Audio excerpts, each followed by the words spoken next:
Ladies and gentlemen, boys and girls, children of all ages, welcome to the next 60 minutes of your life with the ringmaster himself, Steve Edwards, and his trusty sidekick, Dave Shrine, as we take you into the wild, wonderful world of mules and donkeys. Steve, how's it going, my man? My golly, you never fail to amuse me there, Davey. I didn't tell you that I was going to do that. You surprised? I was surprised.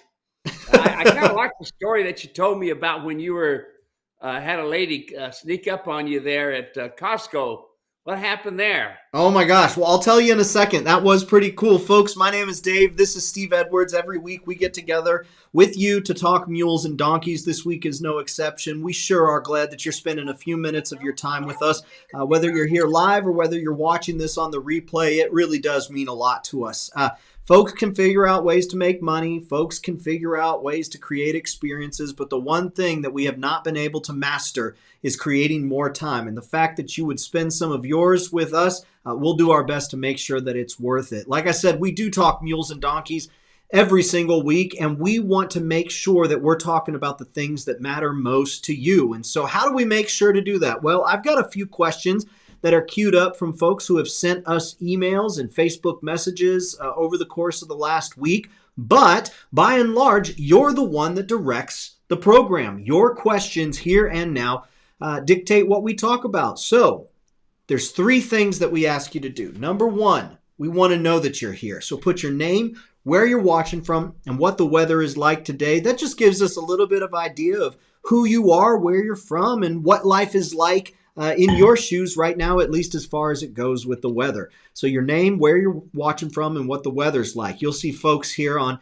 Facebook and YouTube starting to put in their information. It'll be sure glad to see yours too. The second thing that we ask is that you go ahead and type in the comment section any and every mule or donkey question that you have. Like I said, you dictate the program. You are the one that determines what we talk about here for the next 60 minutes. And if we're going to be here and if you're going to be here, we may as well make it worth your time. So let us know what you're working through, and we'll see if we can't give you a little bit of extra help so you can get some results when you get out there.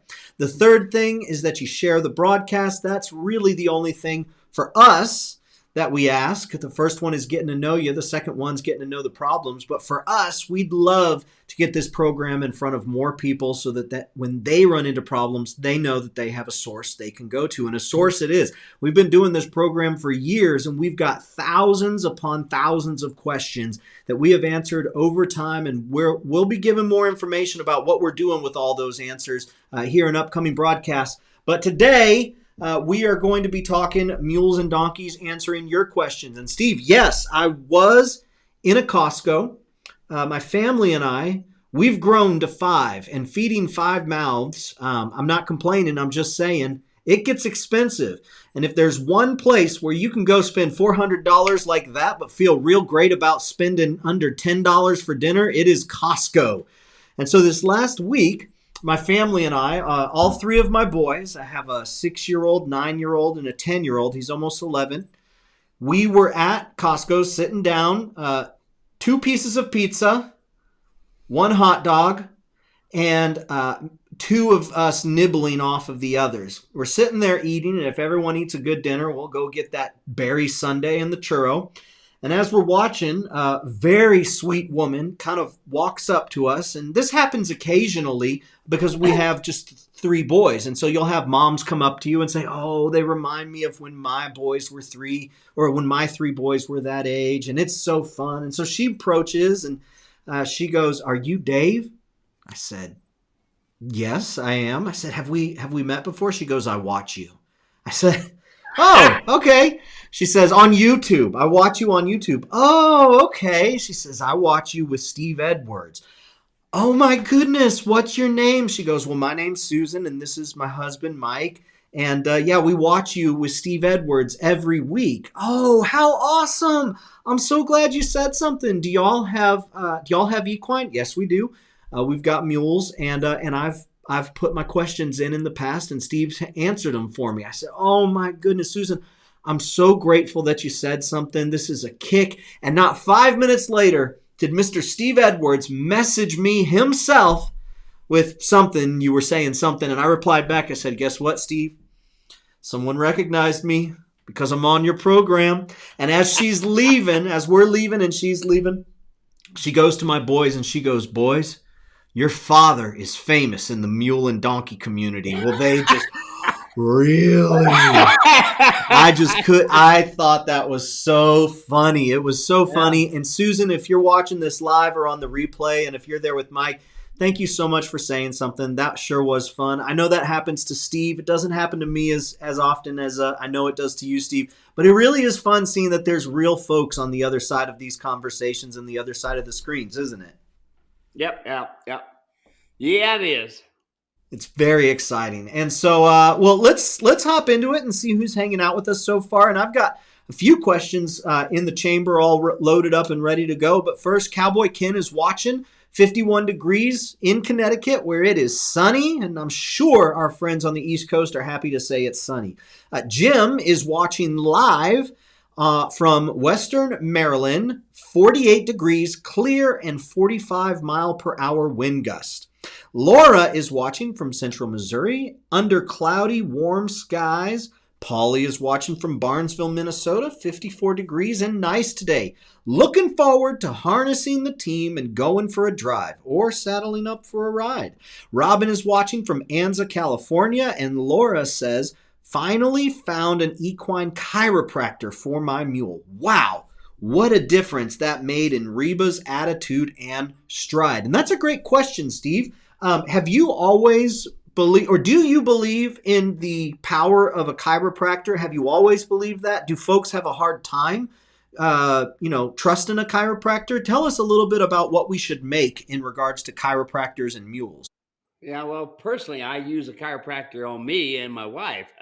We call him Dr. G. He does a good job. But do I have chiropractors that we used in the past on our mules and donkeys? And the answer is yes. What a difference. What a difference it's made in how these animals travel and their attitude and this sort of thing. If anybody would have told me that adjusting a shoulder or adjusting the back on a mule was possible, I'd have said, no way, Jose. But I'm going to tell you, a lot of the very, very professional horse trainers that are out there, Al Dunning is a very good friend of mine, 29-time world champion. Al's a wonderful man of God as well, but he has chiropractic work done on his horses all the time because they're in competitions. And he says they can put a back or a shoulder out and that sort of thing. Well, folks, it's the same thing when it comes to mountains and crossing creeks and all this stuff. We think they're big and strong, and they are. But most of all, the problem when it comes to this, that is, they have bones.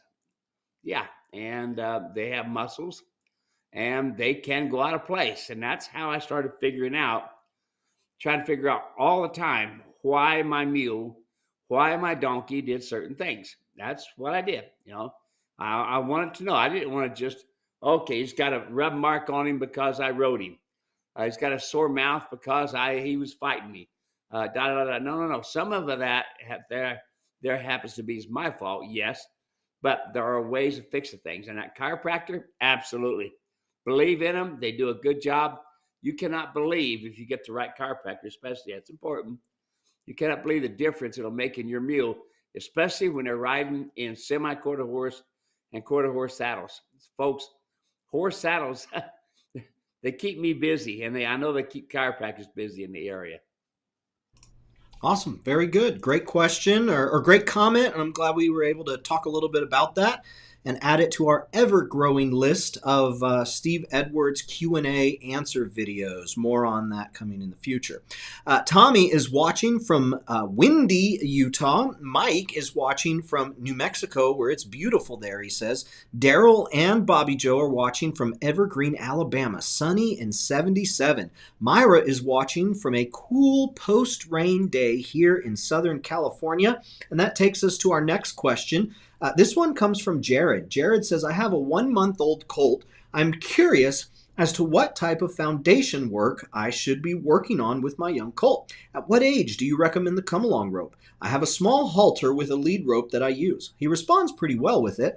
However, there are times when he will be apprehensive and will lock up. When he does, I only apply enough pressure on the rope simply because I don't want to play tug of war with him and develop bad habits. The moment he yields to the pressure, I give him release and he will move forward. I would like to try and start using the come along rope, but not sure if I will do any damage to him while he is so young. Also, I would love any advice on things I should be working on while he is so young that will aid in the process so he will be sound and easier to deal with when he's older. Man, that's how I'm approaching parenting my 3 little boys.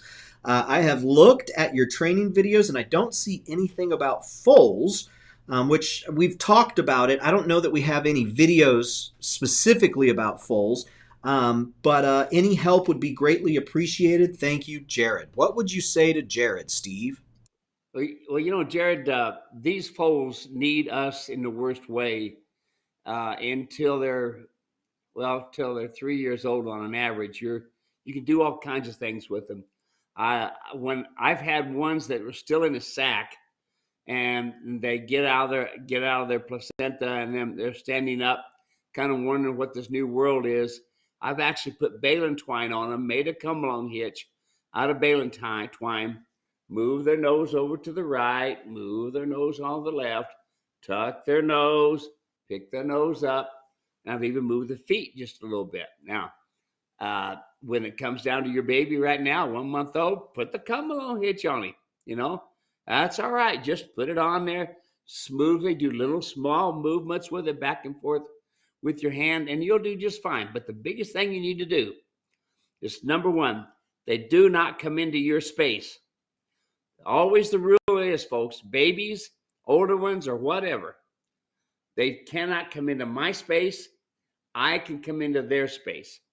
If they come into my space, they'll be pushy and pushing you around, and then you're up a creek. So take your baby and make sure that you go into their space. Always approach the shoulder on all of them. Now, folks, I treat my babies like I treat my 30-year-old mules. Same way. They all get treated the same. You don't come into my space, I can come into your space. Now, the next thing you need to do with your baby is this, is pick up all 4 feet all the time, and make sure you pick up the rear foot right, where you bring it forward and cock it straight back. But the main thing I want you to do, and folks, you got to do this with all of them, and that is balance that foot. Have somebody come out and do it, or you do it yourself.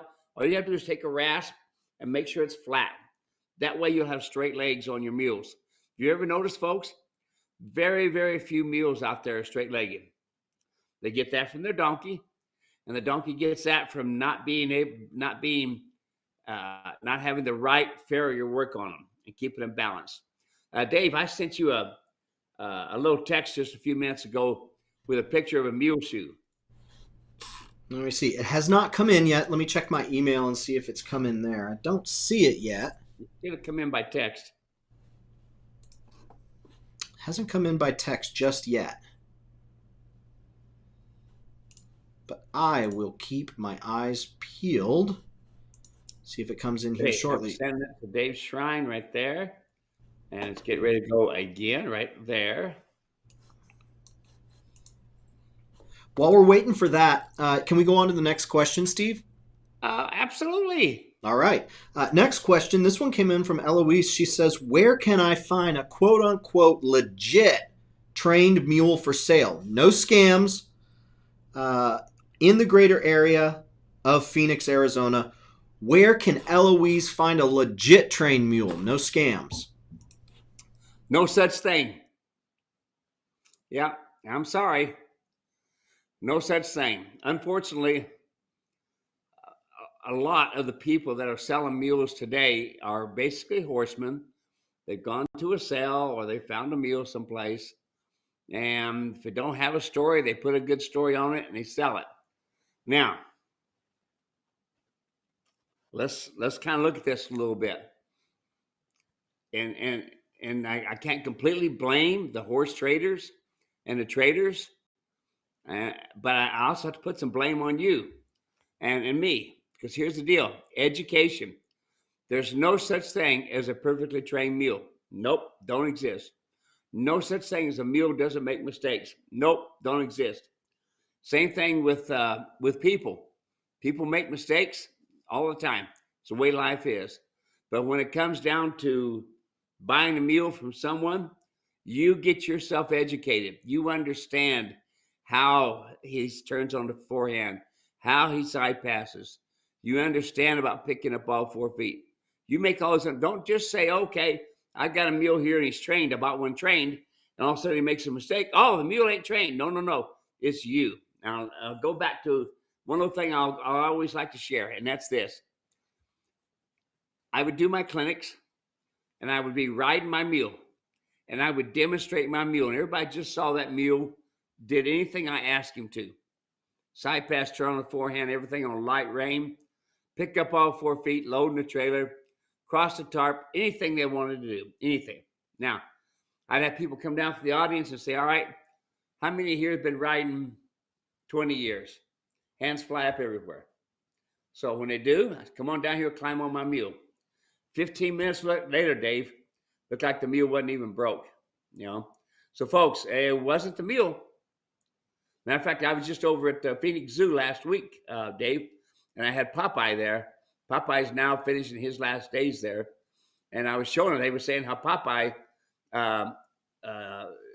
jerked a girl down and dragged her a little ways. And I said, "Well, that's not Popeye's fault. Now watch this." And I showed him how Popeye perfectly moved every time I picked up that halter, lead rope. Perfectly stood still, perfectly moved to the left and to the right. I said, "You see, the mule knows what to do, but we got to teach you how to do it." And that's where it comes down to. Folks, don't go buying some mule that's supposed to be super duper mule. They don't exist. But you are the one that existed. You need to know how to do it.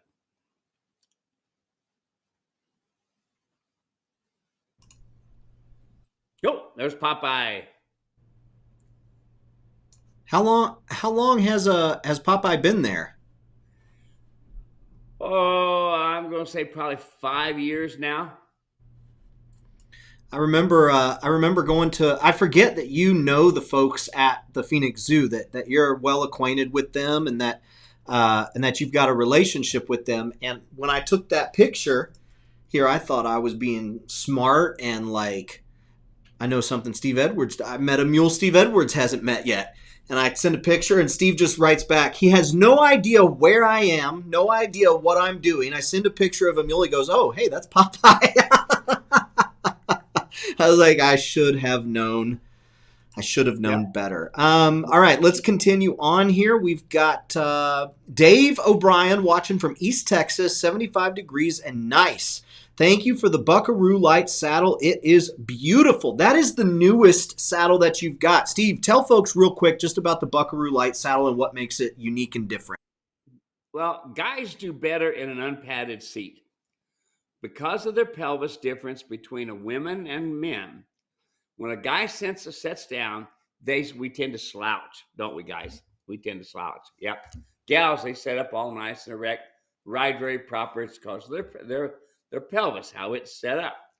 And I got to thinking about this cowboy saddle that I had designed years ago. It was my first saddle, and everything kind of come together. And after making this saddle and that saddle and these changes, finally I had the saddle called the Cowboy. And that was what I started selling. People said, "I want to buy a saddle from you." I'd say back then I didn't have any idea about making saddles for people. I made these saddles for me and my cowboys. Okay. So anyway, long story short, that Trail Light saddle he's got there, it's got the same tree as all the other trees. The thing is, it's more of a cowboy saddle than it is the Trail Light saddle, the padded seats. It's more for guys. So that's it. That's what we got now. We got a Trail Light saddle, a cowboy. There it is. And that little cowboy there only weighs 18 pounds. But it has the same tree as all the others, the same tree, okay? And so you can rope, do whatever you want to do. There's a saddle, and it'll do you the job. Awesome. Very good. Thank you very much. Hannah is watching from Dunedin, Florida, 82 degrees with gorgeous skies. Mark is watching from Anza, California, windy and partly cloudy. Merlin watching live from Northwest Minnesota, 48 degrees and sunny. Dragonfly is Mara over on YouTube, screen name Dragonfly. It's windy in New Mexico. My question for Steve is what he prefers to ride in. Do you ride in chinks, chaps, etc.? Okay, if I'm riding out, working cattle, going through the brush, I'm usually, the majority of the time, I'm riding chaps. I use shotguns. There's no zippers in them. So I just put my foot in them and turn the stirrups and lace them up. If I'm going to be getting up and down, for instance, we're working cattle and we're branding. And sometimes I have to climb off my mule because somebody needs a hand doing something after I roped one. Well, then I'll use chinks, because chinks, I got a little bit more room to move around on the ground, to bend down and this sort of thing. And when I wear my chinks, I always wear my stovetop boots. So my boots that come up above my calf, that's the ones I had made. I don't think, do you remember seeing those, Dave? Those boots? I don't think so. Do you have them still? Hold on. Yep. All right, so this is where Steve Edwards goes rogue, folks. And while he's gone, I want to tell you, you can see him go rogue live and in person. Steve is going to be traveling to Montana first weekend in June. Now, all of the participant spots have filled.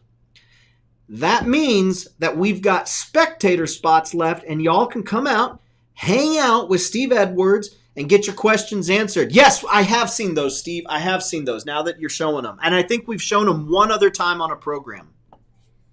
When I won the world championships there at Bishop, I went to this boot maker and I says, make me a pair of boots. And you notice what it says across the front here. Can you still read that? This says Jesus. There you go. Right there. Jesus saves. And that's the front of the mule, pack mule. This is the back of the pack mule.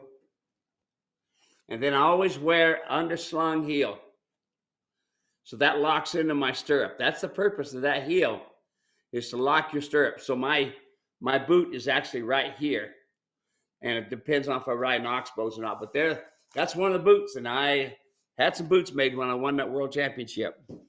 When he handed those to you, did he say these boots are made for walking? No. That's the belt. Hey, there you go. That's the boots and the belt buckle. That's awesome right there. Yep. Not too many people have that belt buckle. Yes, sirree. How fun. Awesome. David Pengelly, looking forward to the Montana Clinic. That's right, folks. I just mentioned that Steve is going to Montana, and it is going to be the first weekend in June. Now, like I said, we have participant spots and we have spectator spots. All of the participant spots have sold out. And so if you would like to be on the waiting list, we do have a waiting list. But as of right now, all of the participant spots have been filled. It's going to be a full clinic, and it's going to be awesome. If you were thinking, which would be a good one to go to, when we've got a full slate of participants, that's going to be a great one to go to, because that's going to give you the widest range of education. So I've got a link here that I'm putting in the comment section. Y'all can follow that link. You can get information about the Montana Clinic. And Steve's also going to be going to Tennessee. And the Tennessee Clinic is a real unique one. Steve, why don't you tell folks why you are doing the Tennessee Clinic? Because you normally don't do clinics, for free, pro bono, but this one's special. Well, this is near and dear to my heart in that it's to help veterans, and that's what I'm there for. It's not for me to make any money or sell anything or anything like that. It's for me to help the veterans, and then whatever money that I'm able to gather in and this sort of thing all goes to this veterans program. And it's really neat. I forget what it's called, Veterans Sings or something like that. But they'll take these veterans and they will talk to them and minister to them, and they will try to help them through things, and then they make up a song about them, and it's really pretty cool how they do it, and it helps them be able to come back into life as it was pre-service. But I appreciate the service the men and women have given, sacrifices they've given of their time and this sort of thing. So that's what I'm doing when we do the Tennessee program, is to help the veterans. I want folks, I want you to come out in droves, come out to help men and women who are serving, and come out and shake my hand. And I'll even be passing out some caps and some knives and some other things. But I sure would like to see y'all. I'd like to see this program really do well. Marty Ray has put forth a lot of effort here. He's put forth a lot of effort. And they have wagon trains. They have programs for kids. They even got a mule that makes ice cream. Yeah, you imagine that, Dave. A mule that makes ice cream, and he makes good ice cream. And what else? Anyway, great program. I wish everybody could come out. We get to watch some good music, listen to some good music. They got Cowboy Church there as well. It's going to be a lot of fun. I put links to both Montana and Tennessee. Montana is at the beginning of the summer. Tennessee is on Labor Day weekend, I believe. So it's towards the end of September and the beginning of October. It's a fantastic cause. It's an incredible event. This is, I believe, the second annual event. And ticket information, I believe tickets are donations. If I remember correctly, Steve, are the tickets donations at the door? You know, I honestly don't remember. But if we can, we'll have more of that. We got that information now on the website, don't we? Yeah, the information is now on the website, and I'm looking here and trying to find the ticketing information, and I don't see any ticket information. I do feel like I saw something that said it was at the door. Any which way, they have information on the website. Go check it out. It's an amazing cause, and it's going to be an amazing event. Now, Steve, I got something here that you wanted to talk about. All right, folks. Out here in the desert, there's an old stagecoach route, and there's also an old wagon train route. And my neighbor, he is always going out, and he says he's actually followed the tracks of where wagons have, and there's still tracks on the desert of where wagons have gone. And this happens to be, folks, a mule shoe, genuine mule shoe. This has got to be 100 years old, easy. But I want you to notice something about this mule shoe. Notice how unusual it is in the front, how it has a bar going across the top of the shoe, front of the shoe, and another bar going on the that would be the inside of the foot. Okay, now this is a handmade shoe. These bars that are made into the shoe are actually they didn't weld back then, so they used heat and iron, and they welded it together that way. Anyway, this is a corrective shoe to keep the mule from going. This is the right front foot, so it's to keep the mule on its toe, and to keep the mule from leaning to the left inside. So that's the purpose of that bar that we see on the left side. That's to keep that foot from turning in. And the bar in the front there is to give that mule traction, but it's also to help stand the mule up on his toe. Very good. So that's corrective shoeing back 100 years ago. That's pretty neat. That stuff's fun to find. Let's see here. Cruising right along. Judy is watching. 39 degrees with rain, snow, wind, and gloomy after such a warm and beautiful week last week in my part of Michigan. I hope it gets non-gloomy for you there, Judy. Kathy is watching. Howdy, Steve and Dave, watching from Houston, Texas. Sunny and 83 degrees. Hee-haw, hee-haw.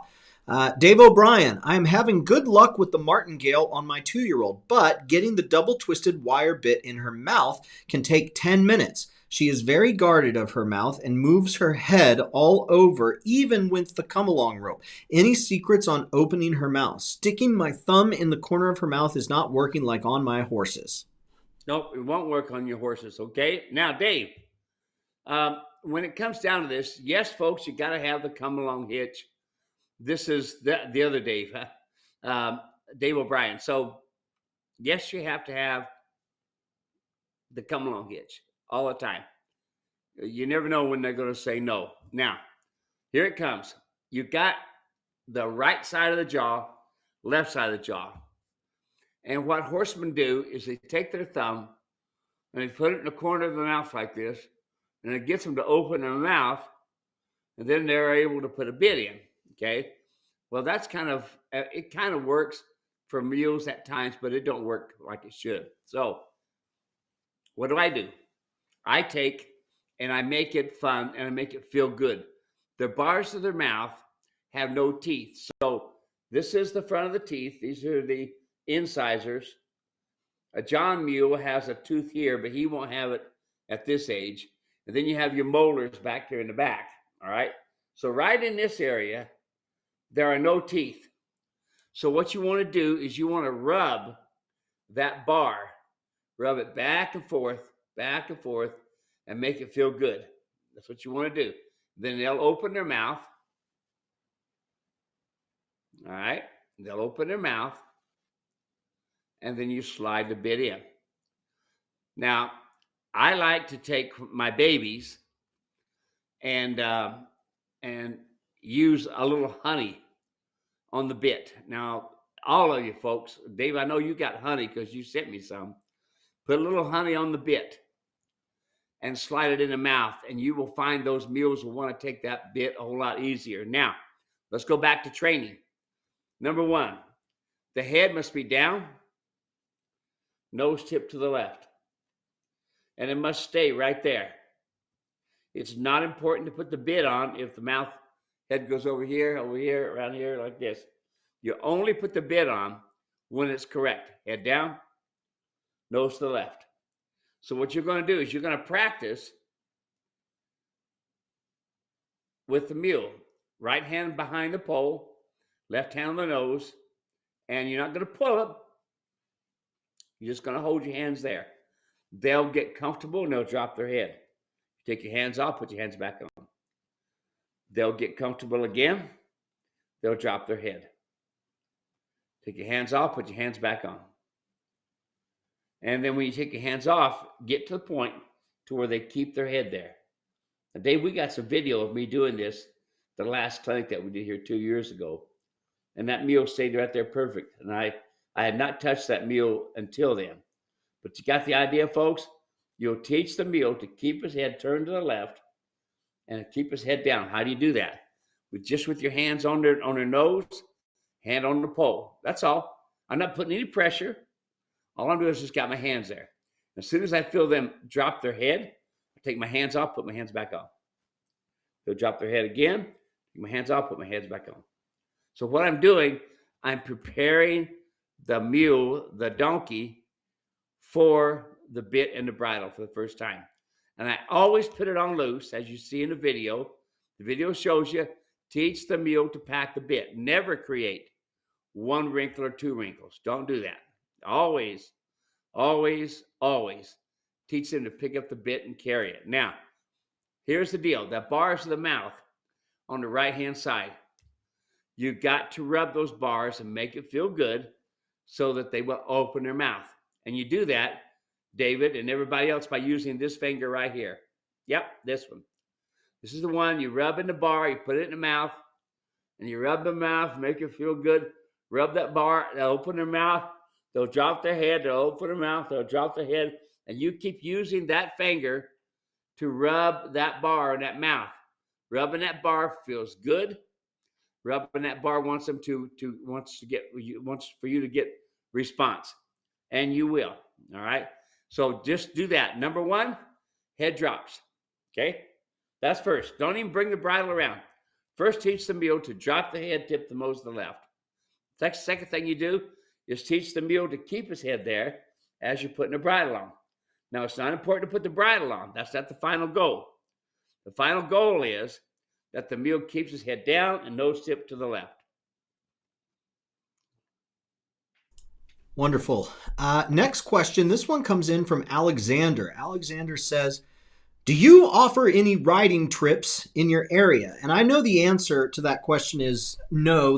The ranch has, I don't think, ever been a riding touristy kind of attraction thing. But even today, the ranch is closed to the public. However, the reason I put this in here, Steve, is I thought it might be cool to share if you knew of any great places out there that's like, hey, these folks do a fantastic job, or they've got a great ranch and folks can visit it. Or if there's any fantastic rides that you've taken that said, hey, if you're going to do a ride, you ought to look at this. I just thought it'd be fun to talk about that. Yeah, well, there's a lot of riding in this country, and no, I don't do clinics anymore. Or I used to pack people back in the mountains, but that was 30 years ago, 25 years ago. I don't do that no more. But there's a couple of stables out here. The Don Donnelly stables. They don't have any mules, but they do have a stable, and they do have horses that they rent out. So it'd be Don Donnelly stables, and tell Shelly Donnelly, Steve Edwards said him. There you go. You got a personal endorsement there from Steve Edwards.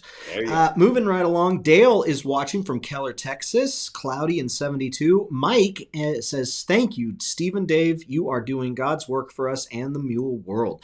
Linda is watching from rural central Ohio, cool but sunny, 56 degrees Fahrenheit. Good to have you here. Susan is watching from 53-degree Wisconsin, where it is sunny. Question for you. I bought a rescue mule, and she came to me with the tail cut straight across and shaved at the top. Why would anybody do that? Well, that's called belling, and they do it for looks. And for instance, when they clean around the tail right there, a lot of people use tail croopers, so they'll use that to kind of clean the area up. So get this, so it doesn't wear so much with a tail crooper. Yep, it wears a hole in them. But people do that because they think it makes the mule look better. And actually, if it has one bell, then the mule only rides. If it has two bells, the mule rides and drives. If it has three bells, the mule rides, drives, and packs.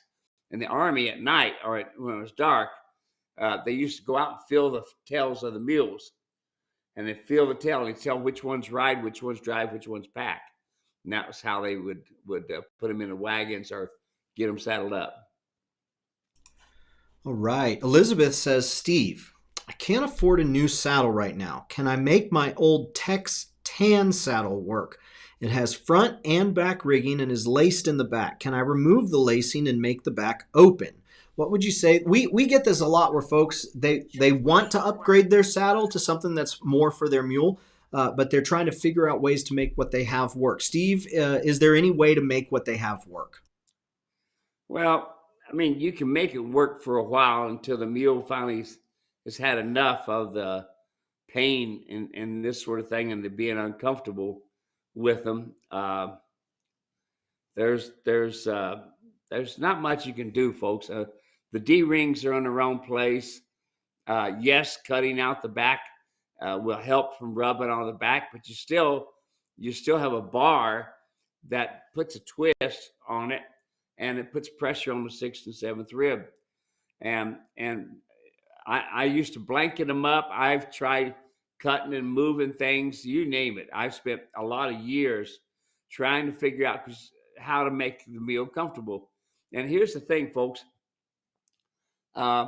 These mules these days are more of a pet.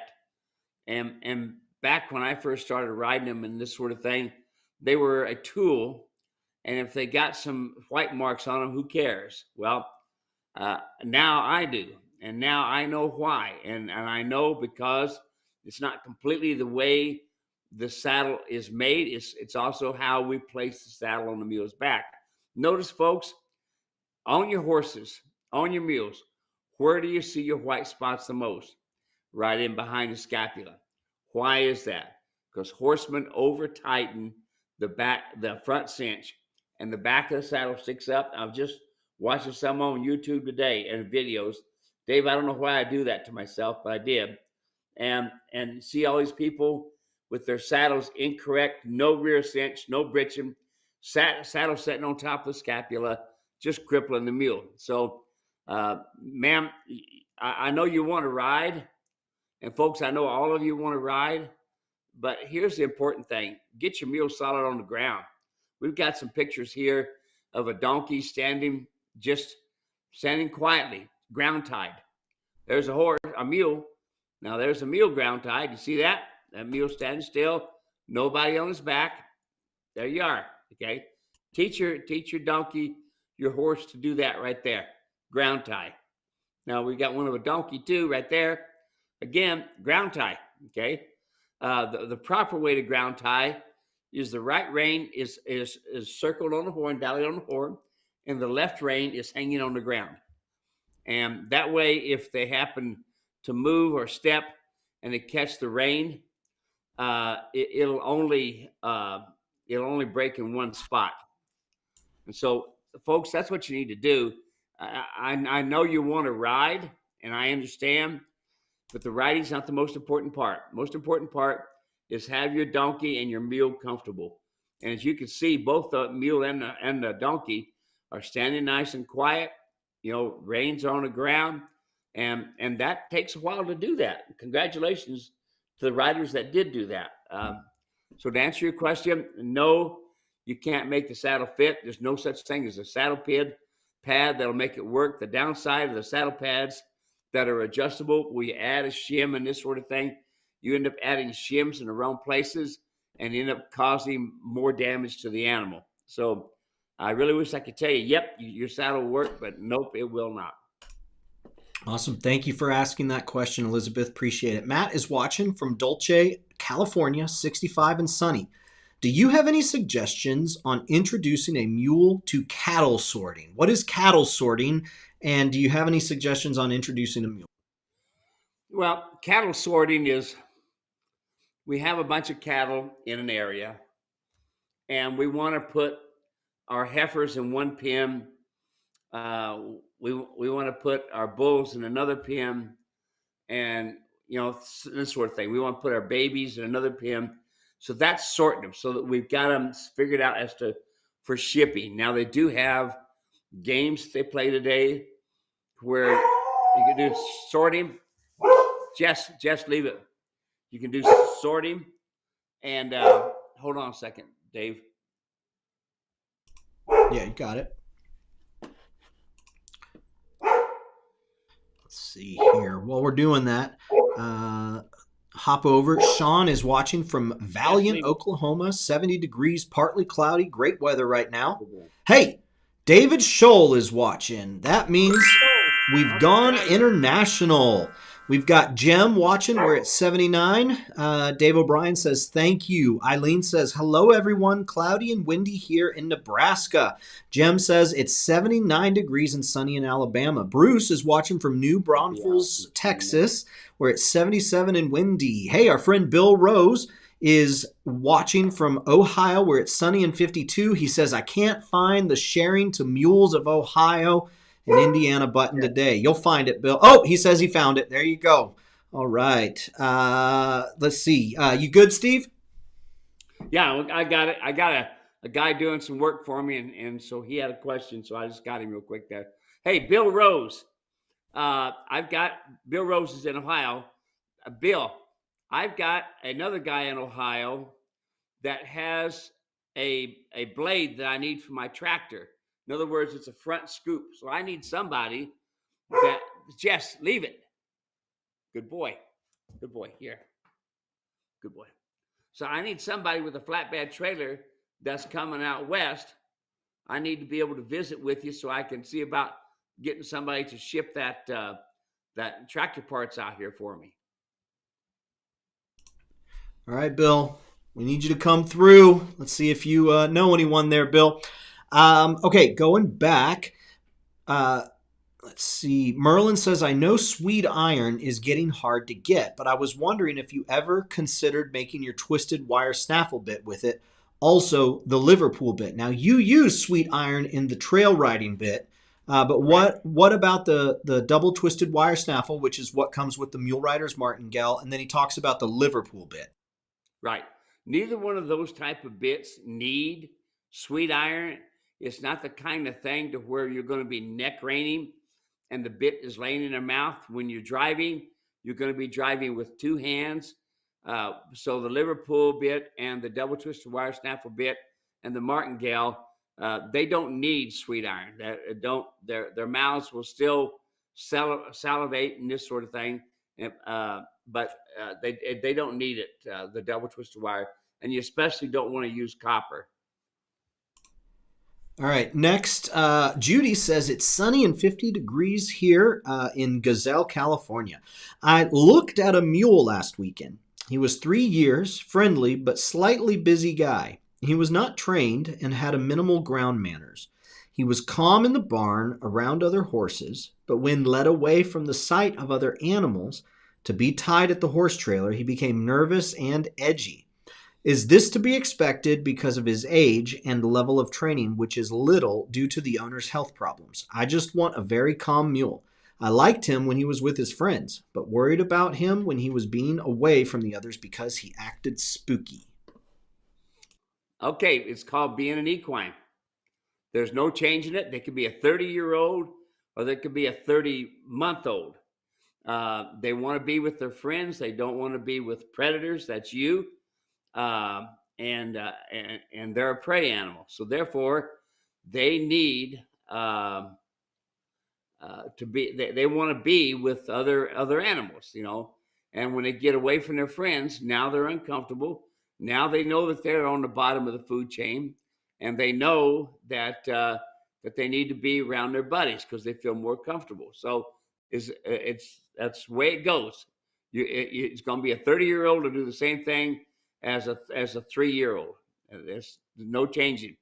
Now, can you train in different things to help them out? Yes. Can you be a better writer to better communicate? Yes. Okay. But it's all going to take time on your part. No such thing, folks. No such thing as a push button mule. No such thing. No such thing as a mule that don't make mistakes. Because here's the problem.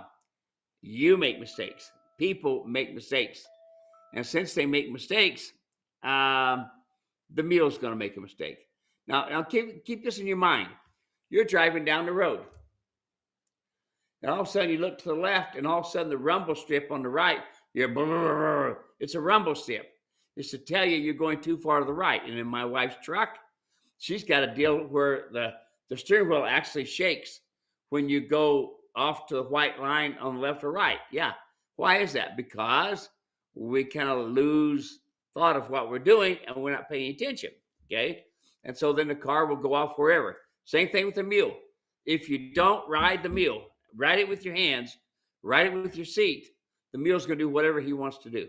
So, number one, learn to be a herd leader. Okay. And number two, get all the information you can. Sit and watch videos, read books, whatever you can do, but get information. Don't depend on that mule getting you through. Next question. This one comes from Annette. I have a 16-year-old mini mule I rescued 9 years ago. She was stifled from past owners using her as a roping dummy. This year, she is getting around slowly and seems very uncomfortable. Is there a feed regimen or supplement I can get over the counter for her? I only feed her wheat bran and hay. Stays in pasture all day. What would you say here to Annette, Steve? No, there's not a lot you can do once they're crippled like that. They can be roping dummies. They can be slid on ice. They can slide in mud and still get the same problem. Um, I don't really know of anything new that's come out. They used to cut tendons.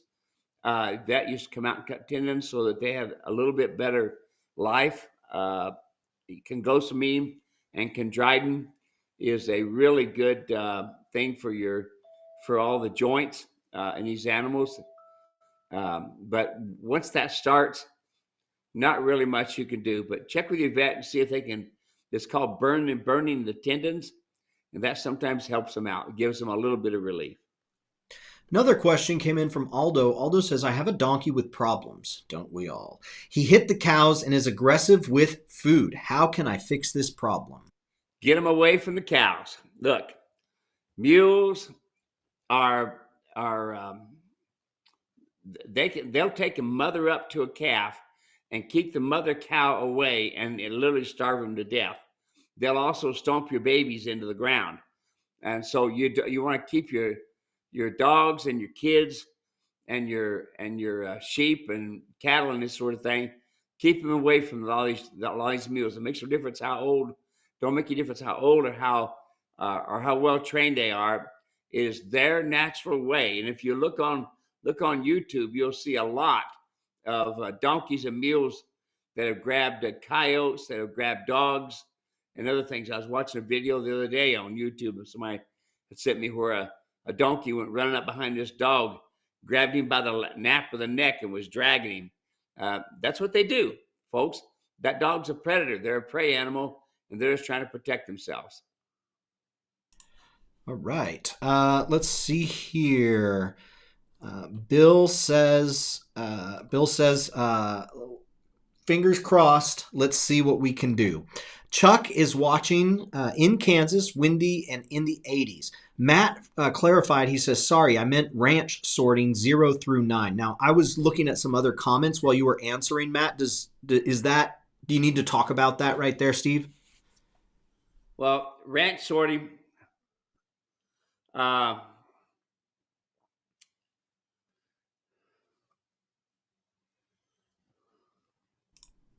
on, I'm just reading what the worker out here was wanting to say. So what they're doing is they're gaming, and they're going out and they're chasing the cattle and trying to get so many cows into a pen, and by doing that, they are they're gaining points and this sort of thing. So a mule can be very, very good at it. It's not something that you normally see in the ranch world, where people are trying to move cows real fast. Usually, you want to move them quiet and legitimate like. But yeah, they're really good at working cattle. Let's see here. Elizabeth says, thank you for the answer. You have already taught my mule to lead with the come along rope. We are working on standing tied now. Guess I'm just going to have to save. Love listening to you. I'm learning. We love hearing that. Thank you, Elizabeth. And Steve, this goes to something that we've been hearing more and more of. And of course, this is always the case, but it just seems like folks have been saying, Steve, you're training people's mules through the screen. And really, you're not training the mules, you're training the people. You've had so many people reaching out. Of course, a lot of times we get questions from folks saying, hey, can I come out to Arizona and you train my mule? What are you telling folks who have been calling you saying, hey, can I get you to train my mule?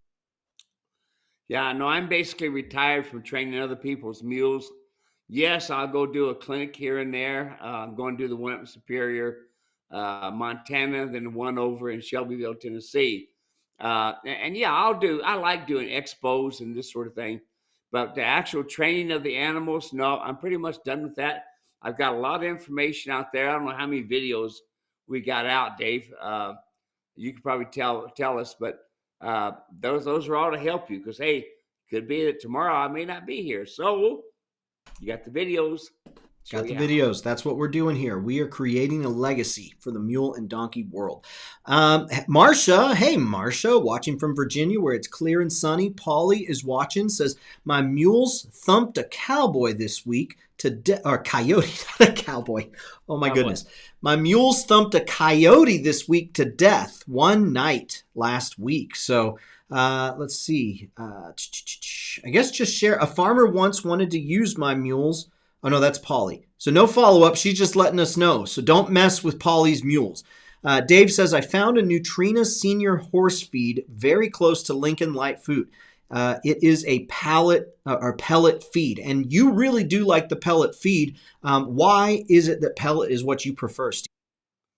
Well, they don't throw it out on the ground and eat up off the ground. I'd rather they eat, in a feeder, and they eat on the feeder at ground level. Okay.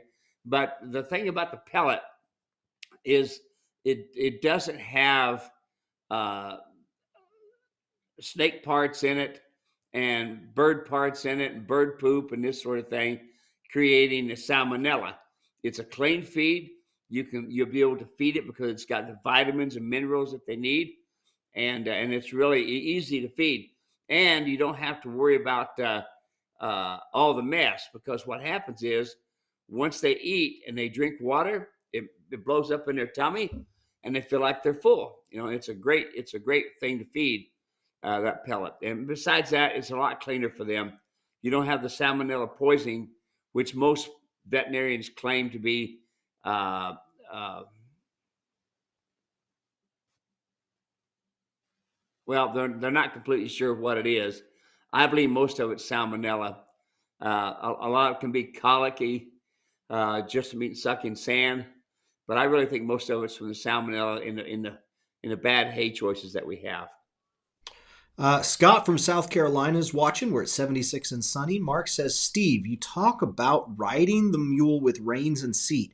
My question is, when in a rough technical situation, should you guide the mule the way you see best, or should you let the mule pick the way and make a possible mistake and maybe learn from their mistakes? Steve, what would you say here? Well, even with my legs, there are times when the brush is so thick that I'm trying to go through it. I have to ride off my legs in order to get me through the brush. But the mule also will respond. You'll get to where they know where they can go and where they can't. And rarely do they make an improper decision. But I pretty much always try to guide them. If I have to, I'll add my second hand to it, and I'll use direct reining and ride them that way and guide them that way. It all depends on the mule and the excuse me. It's getting me too, Steve. I'm over here. See, Steve's got the hard job. Steve's got the job where he's got to be talking. And so I'm like this while I'm on the screen. And as soon as I say, and what do you think about that, Steve? I push the button and then I just go back like this. And I just sit back here. And I'll be yawning. And I've got my coffee.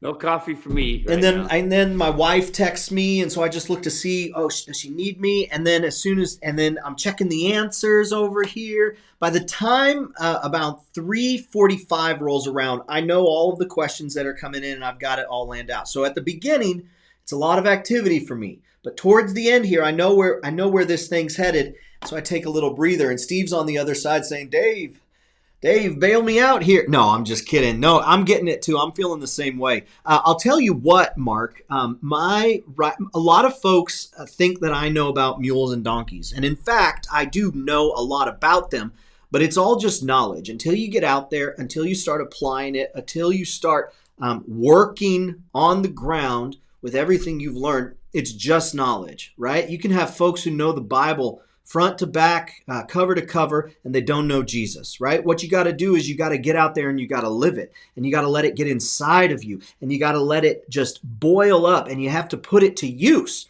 because anything less than that, and it's just knowledge. So that's what I've got with the mules and the donkeys, is just knowledge.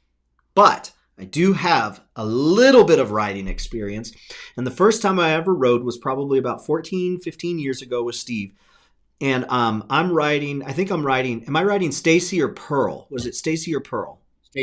Stacy. I'm riding Stacy in Steve's backyard, which when we do a clinic at Quee Valley Mule Ranch, that's the opportunity to come see Steve's backyard. No picture will do it justice. And we're walking, or we're riding around back there. First time I've been on an equine in probably 6 years. First time I've ever ridden a mule. And we're walking through the desert, and there are rocks, and there are cliffs and downs and ups and all sorts of fun stuff. And we come to this, it's not a quarry, but it's almost like a quarry, and it goes pretty sharp down, and I'm nervous. Now, Steve's going ahead of me, and we come to it, and Stacy walks up to the edge, and I said, what am I supposed to do? He goes, Dave, just let her go, and she'll figure it out. And so I just kind of let loose on the reins ever so slightly, and y'all, it's vivid. I will never forget this. This animal, foot by foot, chose where to step intentionally. You could see, you know how if you're a parent, you see your child and you see the wheels turning and you're like, they're figuring something out right now. And it's a really special moment. Well, that's how it felt with Stacy. The wheels were turning and you saw her making intentional decisions. And I'll never forget it because it was just so, I never expected anything like that from an animal. And it was just really, really, really cool. So I'll tell you what, in my limited experience, yes, they will figure out where to go, and then everything else Steve said. Matt says, thank you for the clarification, guys. You're awesome. Marcia says, a farmer once wanted to use my mules for coyote control, but I said no because of that same reason. I don't want to be liable for a dead calf kicked or bit by my mules. There you go. Good, smart woman. Bill says, I've had really great success with a product called DAC5. 5-way joint supplement with arthritis and tendon issues. All natural, yucca based. I highly recommend it for the older mules. You ever heard about that, Steve? DAC 5-way joint? That's a new one on me. Well, there you go, folks. Bill recommends it, and this is one of those deals where we're always learning. So, Bill, there you go. There's a recommendation. If y'all use it and you get good results, let us know. We want to know about that. Judy says, thanks, Steve. About the spooky mule away from the barn. I think your methods would help a lot if I bought that mule. I see it as just typical equine stuff. It's tough to make a decision, isn't it ever? Hannah says, every day is a new day for a mule and a donkey. And let's see, we've got it. Where is it? Oh, right there. Mr. David Pengelly right there. Every day is a different day for a mule. For a mule, every day is different. There you go. There you go. David Pengelly, Coffee by David. Y'all get out to Montana. Meet David. Meet Steve. Mark says, Dave, that's kind of the answer I was wondering. Wanted to see what Steve had to say. Thanks. That's it for today, everyone. Thank you for watching. Really appreciate it. Remember, Steve's going to be in Montana the first weekend in June. I'll put a link in the comment section here. Y'all can come out, be a participant or be a spectator. Participant spots are full, but if you'd like to get on the waiting list, let us know. Support@muleranch.com. Either way, it's a fantastic event. It's a fantastic area. You will not be disappointed. Steve will also be in Tennessee at the end of September, beginning of October for the American Mule and Bluegrass Festival. It is a fundraiser for the veterans. And Marvin says, Joel from Montana just bought 2 10-year-old mules. Never handled. One is a jumper, so trying to fix that. Come back next week, Marvin, and we will fix that with you. Terp says, good show. And we say, take care, everyone. Steve, anything you want to say before we're done? Oh, we're good. All right, thank you, everyone. Take care.